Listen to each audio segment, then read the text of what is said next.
ഭാഗം 2. പിറ്റേ ദിവസം രാവിലെ ശരവണ ഭവനിൽ നിന്നും ഭക്ഷണം കഴിച്ച് ആദ്യത്തെ ലക്ഷ്യസ്ഥാനമായ ഇരവിക്കുളം നാഷണൽ പാർക്കിലേക്ക് പോയി. 8 മണിക്കുള്ള ആദ്യത്തെ ബാച്ചിൽ ഞങ്ങൾ ഇരവിക്കുളം നാഷണൽ പാർക്കിൽ നിന്നും സവാരിക്ക് പുറപ്പെട്ടു. തലേന്ന് തന്നെ ഓൺലൈനായിട്ട് ടിക്കറ്റ് എടുത്തിട്ടുണ്ടായിരുന്നു. മൂന്നാറിൽ നിന്നും 17 കിലോമീറ്റർ ഉണ്ട് നാഷണൽ പാർക്കിലേക്ക്.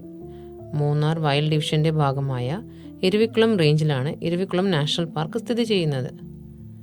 പാർക്കിന്റെ ഓഫീസിൽ ചെല്ലുമ്പോൾ കാണുന്ന ആദ്യത്തെ ചിത്രം വരയാടുകളും വരയാടുകൾക്ക് പിന്നിൽ കാണുന്ന മലകളും പിന്നെ അതിനും പിന്നിലുള്ള ആനമുടി കൊടുമുടിയുമാണ്.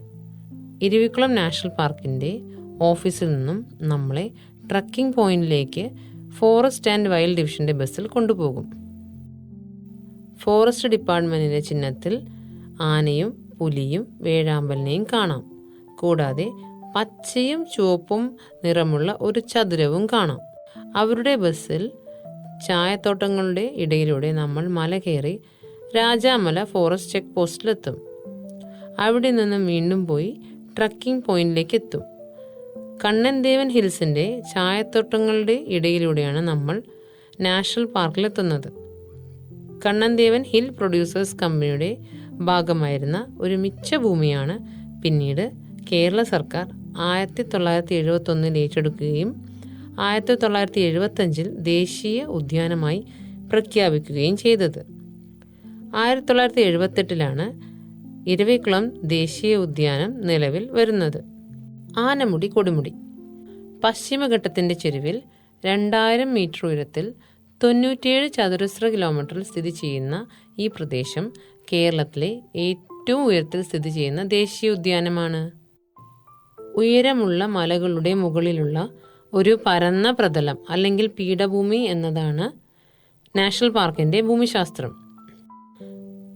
തെക്കേ ഇന്ത്യയിലെ ഏറ്റവും വലിയ കൊടുമുടിയായ ആനമുടി ഇരവിക്കുളം നാഷണൽ പാർക്കിലാണ് സ്ഥിതി ചെയ്യുന്നത്. 2690 മീറ്ററാണ് കൊടുമുടിയുടെ ഉയരം. ഈ മലയുടെ ചെരുവുകളിലാണ് വരയാടുകൾ നീലഗിരി താർ ജീവിക്കുന്നത്. ഇവ വംശനാശ ഭീഷണി നേരിടുന്നവയാണ്. നീലഗിരി താറിന്റെ സംരക്ഷണാർത്ഥമാണ് ഇങ്ങനെയൊരു ദേശീയ ഉദ്യാനം ഉണ്ടാകുന്നത്. വരയാടുകൾ ആ പ്രകൃതിയുടെ ഭാഗമായ വരയാടുകൾക്കും അവരുടെ മലയ്ക്കും ഒരേ നിറമാണ്. എൻ്റെ മോൻ അതിനെ മലയാട് എന്നാണ് വിളിച്ചിരുന്നത്. മലമുകളിലെ ആട്. ആ ചെരിഞ്ഞ മലമുകളിൽ അവർക്ക് പിടിച്ചു നിൽക്കാൻ പ്രാപ്തിയുള്ള കാൽപാദങ്ങളുണ്ട്. നീലഗിരി മലകളിൽ പ്രധാനമായും കാണപ്പെടുന്ന നീലഗിരി താർ എന്നറിയപ്പെടുന്ന ഈ വരയാട് ഹിമാലയൻ താറുമായി സാമ്യമുണ്ട്. ഹിമാലയൻ താർ ഹിമാലയൻ മലമുകളിലും നീലഗിരി താർ ഇരവിക്കുളം നാഷണൽ പാർക്കിലും അറേബ്യൻ താർ ഒമാനിലെ ആരിസ് മൗണ്ടെയ്ൻസിലുമാണ് കാണപ്പെടുന്നത്. 700 മുതൽ 800 വരെ നീലഗിരി താറുകൾ ഇരവിക്കുളം നാഷണൽ പാർക്കിൽ വസിക്കുന്നുണ്ട്. അതുകൊണ്ട് തന്നെ ലോകത്തെ ഏറ്റവും കൂടുതൽ താറുകളുടെ പോപ്പുലേഷൻ ഇവിടെയാണ് ഉള്ളത്. ആ വരയാടുകൾ മലകളുടെ ചെരുവുകളിൽ സന്തോഷത്തോടെ മേഞ്ഞു നടക്കുന്നുണ്ടായിരുന്നു. ആടുകൾ മേയുന്ന ഭാഗത്ത് അവർക്ക് വെള്ളം കുടിക്കാൻ വേണ്ടി ഒരു സ്പ്രിംഗ് വാട്ടർ കോർണർ ഉണ്ടായിരുന്നു. നമുക്കും വെള്ളം കുടിക്കാം, നല്ല ശുദ്ധമായ വെള്ളം. ഒരു ഭയത്തോടെയാണ് ഞാൻ ആ വെള്ളം കുടിച്ചത്. കാരണം സൈലന്റ് വാലിയിൽ വെച്ച് അങ്ങനെ ഒരു തവണ വെള്ളം കുടിച്ചതാണ്. തണുത്ത വെള്ളമായതുകൊണ്ട് പിന്നീട് തൊണ്ടവേദന വന്നു. ചോലവനം ഇരവിക്കുളം റേഞ്ചിന്റെ രാജമല കാടുകളുടെ ഭാഗത്താണ് നമ്മൾ സഫാരിക്ക് പോകുന്നത്. ചോലവനം എന്നാണ് ആ കാടുകളെ പറയുന്ന പേര്. ചോലവനം എന്ന് വെച്ചാൽ വളരെ ഉയരമുള്ള മലകളിൽ ഉയരം കുറഞ്ഞ നിത്യഹരിതവനം എന്നാണ്. മരങ്ങളുടെ ചില്ലകൾ പരസ്പരം കൂട്ടിക്കെട്ടി പച്ചയായി നിൽക്കും. ഈ ചോലവനങ്ങളും പുൽമേടുകളും ഇടകലർന്ന് നിൽക്കുന്ന ഒരു ആവാസ വ്യവസ്ഥയാണ് നമുക്ക് ഇരവിക്കുളം ദേശീയോദ്യാനത്തിൽ കാണാൻ കഴിയുക. സമുദ്രനിരപ്പിൽ നിന്നും 1800 മീറ്റർ മുകളിൽ മാത്രമേ ചോലവനം സാധാരണ കാണാറുള്ളൂ. ഈ നീലഗിരി താർ എന്ന വരയാടിനെ ചോലവനങ്ങളിൽ മാത്രമേ കാണാനാകൂ. ഇരവിക്കുളം ദേശീയോദ്യാനം. ദേശീയോദ്യാനത്തിൽ പ്ലാസ്റ്റിക് ഉപയോഗിക്കാൻ പാടില്ല. അതുകൊണ്ട് മുള കൊണ്ടും മരം കൊണ്ടും കസേരകളും ഇരിക്കാൻ കുറ്റികളും കൂടാരങ്ങളും നല്ല ഭംഗിയിൽ ഉണ്ടാക്കി വെച്ചിട്ടുണ്ടായിരുന്നു. മതിലുകൾ ഉണ്ടാക്കിയിരിക്കുന്നത് കല്ലും മണ്ണും കൂട്ടിക്കുഴച്ചുള്ള ഒരു രീതിയിലാണ്. ദേശീയ ഉദ്യാനത്തിൽ ട്രക്കിംഗ് പോയിന്റിൽ നിന്നും നമ്മൾ നടന്ന് മലയുടെ ഒരറ്റത്തെത്തും. നടക്കാൻ ബുദ്ധിമുട്ടുള്ളവർക്ക് ഇലക്ട്രിക് ബഗ്ഗി സൗകര്യം അവിടെയുണ്ട്. മലയുടെ മുകളിലേക്ക് എത്തുമ്പോൾ നമുക്ക് ചായത്തോട്ടങ്ങളിലെ വിശാലമായ ഒരു കാഴ്ച കാണാം.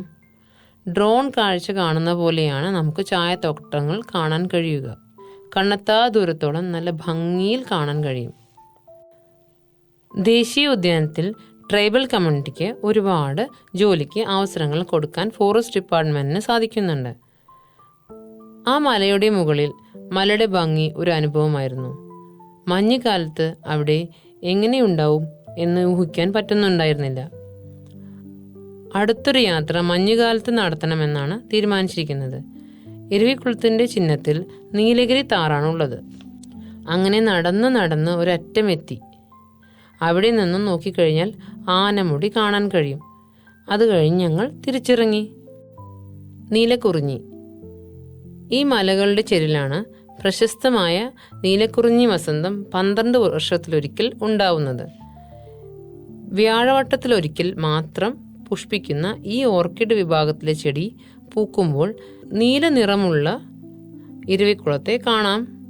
ഒരു തവണ പൂത്ത നീലക്കുറിഞ്ഞി ചെടിയുടെ വിത്ത് മണ്ണിൽ വീണ് 12 വർഷം കാത്തിരുന്നാണ് അടുത്ത വസന്തം ഉണ്ടാക്കുന്നത്. അതായത് മണ്ണിൽ വീണ വിത്ത് മുളച്ച് ചെടിയായി മാറി 12 വർഷത്തിൽ ഒരിക്കൽ പൂക്കും. ഒരേ ഒരു തവണ മാത്രം പൂക്കുന്ന ചെടി.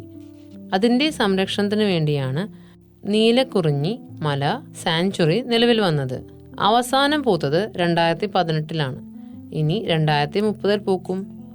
ഇരവിക്കുളം നീലക്കുറിഞ്ഞിക്ക് പൂക്കാൻ ഏറ്റവും അനുയോജ്യമായ കാലാവസ്ഥയാണ്. വിശാലമായ പുൽമേടുകളിൽ ചെടിയായി മുളച്ച് ജീവിതകാലം മുഴുവൻ നോമ്പ് നോറ്റ് 12 വർഷത്തിലൊരിക്കൽ പൂത്ത് ജീവിതം അവസാനിപ്പിക്കും. അപ്പോൾ ഇരവിക്കുളം നീലമലയായി മാറും. നീലമലയും നീലഗിരി താറും. ചരിത്രം.